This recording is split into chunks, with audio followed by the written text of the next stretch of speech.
हरियाणा के यमुनानगर शहर के सबसे व्यस्त व महंगे इलाके शहीद भगत सिंह चौक पर स्थित चर्च की लॉकडाउन से पहले 27 दुकानें बेचने के मामले में पुलिस ने जांच के बाद तहसीलदार समेत 18 लोगों पर विभिन्न धाराओं में केस दर्ज किया है। इन 27 दुकानों की तहसील से लेकर नगर निगम ऑफिस में फर्जीवाड़ा कर रजिस्ट्री कराने के आरोप है। 18 लोगों के नाम इसमें एफआईआर में दर्ज किया गया है, जिनमें स्टीफन सिंह और उनको जो पावर ऑफ अटर्नी देने वाले और 2 लोग जो कालिम्पोंग और दार्जिलिंग के रहने वाले हैं, और इसके अलावा जो खरीदने वाले हैं 11 लोग जो खरीदने वाले हैं उनका नाम है, और तहसीलदार जिन्होंने इसकी रजिस्ट्री की है उनका नाम है, जो नंबरदार हैं 2 नंबरदार का भी नाम है, और एक व्यक्ति जो स्टीफन सिंह की तरफ से ये सब कुछ वो संचालित कर रहे थे, अंकित बंगिया है उनका नाम भी है। तो इस तरह से 18 लोगों के खिलाफ मामला दर्ज है। ये पूरे मामले का जो मुख्य व्यक्ति है उसका नाम है स्टीफन सिंह, जैसे मैंने बताया। उसने अपनी एक फर्जी संस्था खोल रखी है, United Church of northern India के नाम पर एक फर्जी संस्था खोल रखी है, और उस संस्था के नाम में उन्होंने ये फर्जीवाड़ा किया है।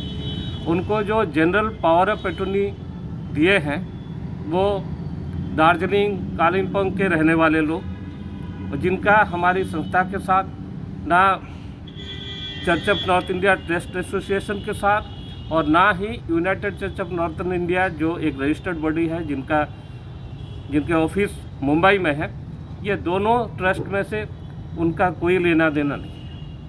ये एक फर्जी संस्था बनाए हैं और उसके पावर ऑफ अटर्नी के आधार पर उन्होंने ये फर्जीवाड़ा किया है।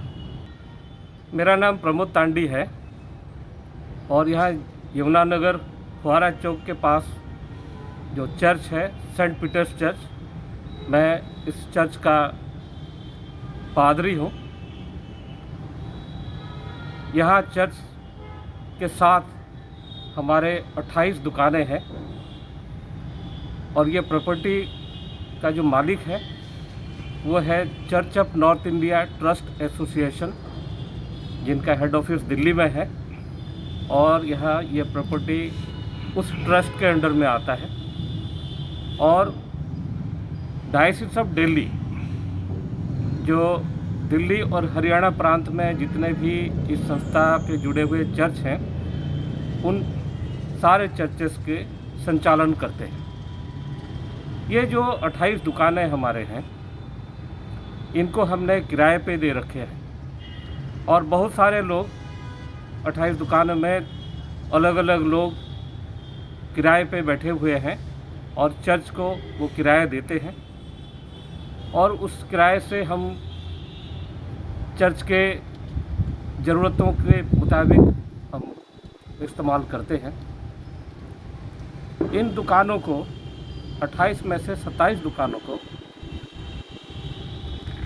फर्जी तरीके से मार्च के महीने में बेच दिया गया।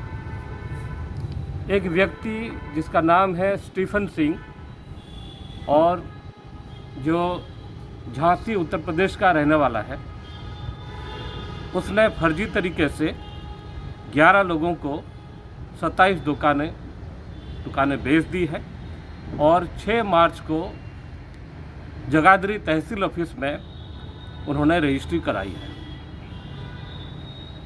ये बाहर उन्होंने कर दिया, इसलिए हमें तुरंत पता नहीं चला इसके बारे में, लेकिन जैसे ही हमें पता चला 11 मार्च को हमें ये बात पता चली, और 12 मार्च को तुरंत हमने तहसीलदार ऑफिस में जाकर एतराज़ लगाए, लेकिन तहसीलदार साहब ने भी उसके ऊपर कोई कार्रवाई नहीं की।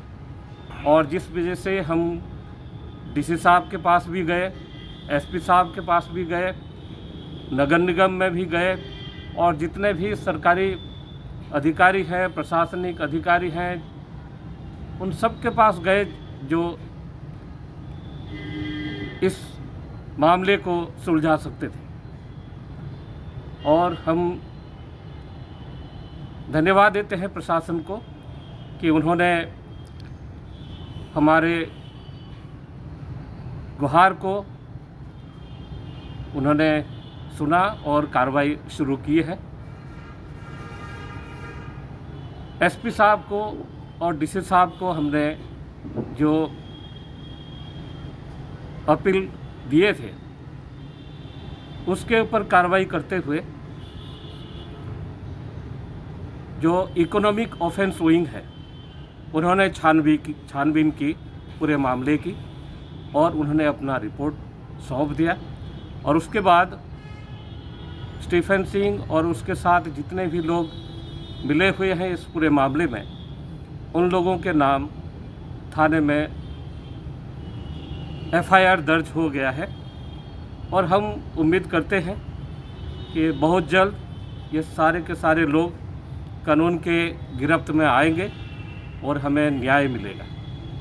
जो लोग खरीदे हैं वो बाहर के लोग हैं और जो दुकान में किराए पे बैठे हुए हैं वो अलग लोग हैं, जिनके साथ हमारी संस्था के साथ एग्रीमेंट है और एग्रीमेंट के मुताबिक हमने उनको किराए पे दिए हैं, लेकिन जो खरीदने वाले हैं वो बाहर के लोग हैं।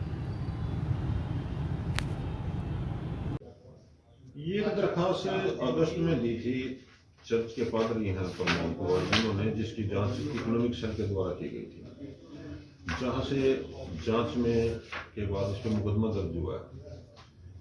इसमें अभी कुल 18 व्यक्तियों के खिलाफ मुकदमा दर्ज हुआ।